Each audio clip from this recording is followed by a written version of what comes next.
안녕하세요. 집떡 방지연입니다. 요즘 떡집에서는 떡 말고도 다양한 디저트류의 판매를 늘리고 있는 추세인데요. 제가 좋아하는 순두부집에만 가도 저는 순두부찌개를 먹은 후에 두부 아이스크림을 후식으로 먹으면서 또 배고플 때를 대비해서 두부 도너츠를 사들고 나오는데요. 떡집에서도 떡만 사들고 나올 것이 아니고 다양한 디저트류, 수제청 같은 양갱 등등의 디저트류를 같이 사들고 나온다면 매출 상승에 큰 도움이 되겠죠. 그 중에 가장 대표적인 게 강정이라 할 수 있겠는데요. 이 강정은 우리 학생분들이 근데 떡보다 더 어려워요 하시는 게 잘못 만들면 굉장히 눅눅하고 또 잘못 만들면 굉장히 딱딱하거든요. 그래서 이 레시피 저 레시피 많이 돌아다니다가 실패하신 분들 많이 계실 텐데요. 제가 15년 동안 칭찬 일색으로 만들었던 강정 레시피 오늘 알려드리도록 하겠습니다.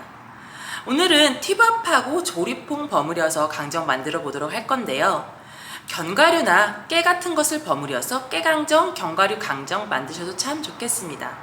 오늘 강정 만들어 보도록 하겠습니다. 그럼 강정에서 제일 중요한 시럽부터 만들어 보도록 할게요. 설탕이 60g, 그 다음 조청 50g 넣겠습니다.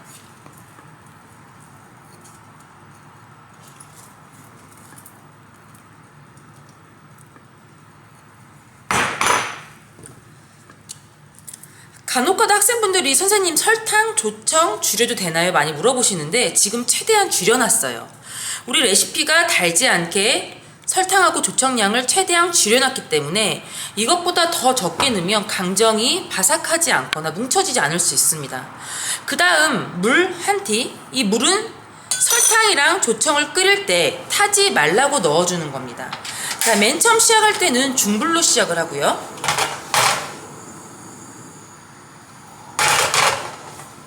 중불로 올린 다음에 우리 학생분들이 또 많이 물어보시는 게 선생님 저어도 되나요? 많이 물어보시는데 설탕 시럽을 만들 때에는 설탕하고 물만 있을 때는 젓지 마세요. 많이 들으셨을 거예요. 설탕하고 물만 있을 때 젓게 되면 엿이 딱딱해지거나 굉장히 끈적끈적해서 흐르는 형태의 시럽을 만들기가 어렵기 때문에 젓지 마세요 하는 거예요. 근데 지금은 저어도 상관없습니다. 왜? 조청이 들어가 있기 때문에 그렇죠. 물하고 설탕하고 조청이 들어가 있기 때문에 나는 골고루 섞이지 않았어 그러면 섞어서 크게 상관이 없겠습니다.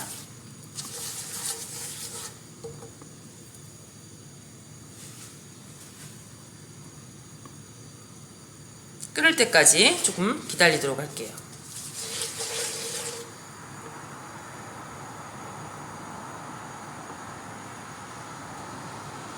자, 언제까지 끓여주냐요? 실이 날 때까지 끓여줄 겁니다. 실이 나는 건 뭐냐면 제가 조청을 끓이고 뚝뚝 떨어뜨렸을 때 이 떨어지는 끝 부분에서 실이 생겼다 없어지는 것을 실이 난다고 표현을 합니다. 대략 시간으로는 그렇게 오래 걸리진 않습니다. 5분 안쪽으로 다 실이 나게 되어 있고요.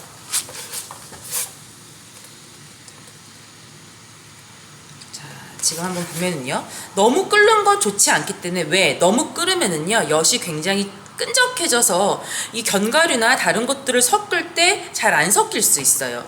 그러니까 팬이 달궈져서 불이 세지면 불 조절 좀 해가면서 하시면 되겠고요.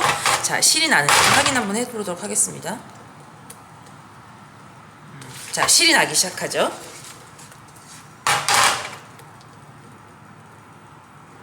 자, 실이 나기 시작합니다. 자, 제가 한번 보여드릴게요. 어디를 보시냐면 이 엿이 떨어지는 지금 여기 날리는 거? 자, 엿이 떨어지면서 실이 날리는 거. 이거를 실이 난다고 표현을 합니다. 실이 생겼다 없어지죠. 여기 지금 길게 늘어진, 그죠?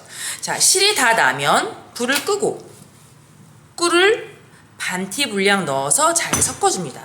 이 꿀을 넣는 이유는 뭐냐면요, 꿀을 넣지 않으면 강정이 딱딱해질 수 있어요.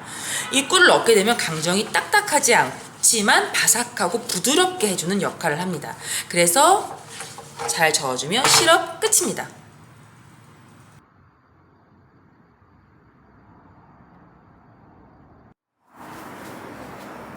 이제 시럽에 버무려 보도록 할게요. 아까 꿀을 넣고 저은 상태고요. 자, 이제 내가 원하는 티밥 혹은 저는 오늘 조리퐁 강정한다고 했죠. 조리퐁을 넣도록 하겠습니다.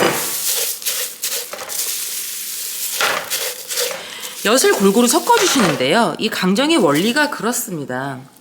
이 강정은요, 지금 엿을 골고루 잘 섞은 다음에 내려놔서 골고루 펼쳐서 뭉치면 다 잘 뭉치는 강정이 돼요. 근데 지금 내리게 되면 눅눅합니다.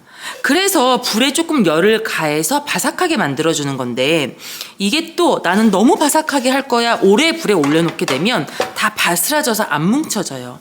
그러니까 적당히 불에 올려놔야 되는데, 그럼 그 적당히가 언제냐? 굳이 시간으로 얘기하자면 3분 정도요. 그래서 얘를 계속 저을 필요 없고요. 밑에 부분 열 한번 닿아주고, 그 다음에 위아래 섞어서 다시 한번 열 한번 닿아주고, 이런 정도로 한 번씩 저어주면 됩니다. 불은 세지 않게 지금 중약불로 약하게 해놨고요.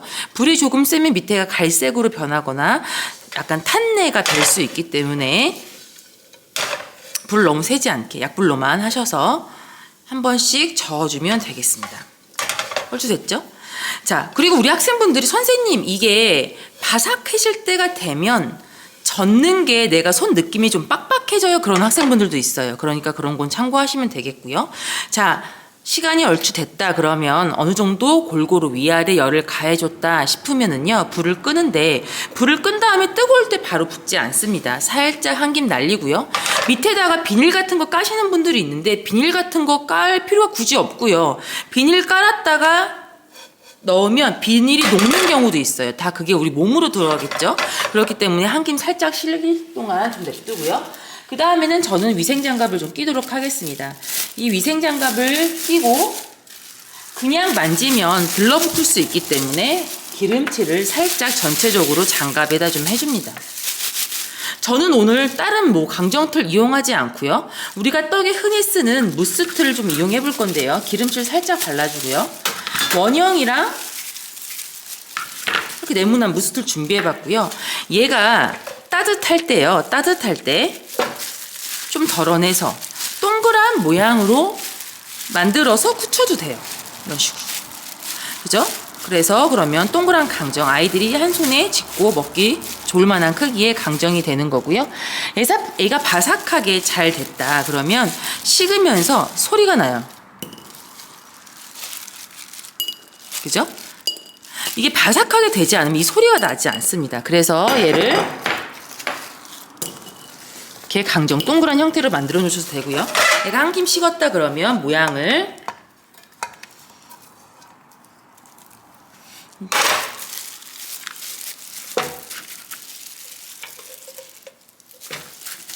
꼭 이거는요, 틀을 사지 않으셔도요, 집에 있는 유리 그릇, 락앤락 같은 거에 굳히셔도 되고요. 락앤락은 또 유리 그릇이 또 코팅이 굉장히 또 코팅력이 좋기 때문에 따로 기름칠 하지 않으셔도 돼요. 그래서 저는 락앤락 잘 이용했었습니다.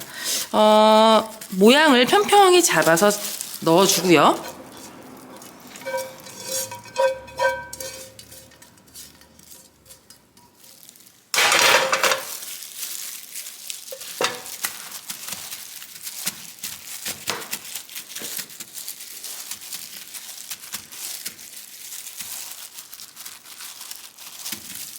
자, 얘를 써는 시간도 좀 중요하는데요. 써는 시간은 얘가 바로 뜨거울 때 썰게 되면 끈적끈적하기 때문에 잘 썰리지 않아요. 그래서 어떻게 한 김 살짝 식은 다음에 썰어주는 게 가장 좋고요. 그럴 때는 썰 때 바스락바스락 소리가 나게 돼 있어요. 이거를 어떤 분들은 또 너무 막 이런 빈틈 실어서 꽉꽉 하시는 분들 계신데, 그렇게 되면은 얘가 또 씹을 때 너무 딱딱해요. 그러니까 너무 꽉꽉 하지는 않으시는 게 좋겠습니다. 그래서 모양만 좀 잡아주시고요.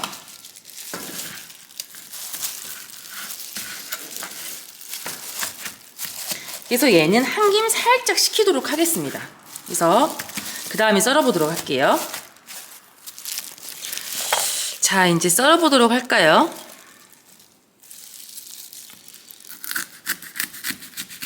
자, 바삭바삭 소리 나는 거 들리시죠?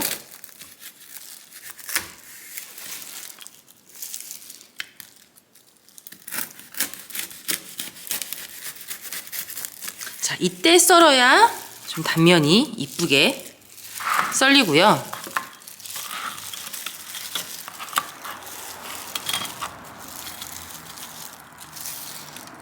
내가 원하는 모양으로 자르면 되겠죠?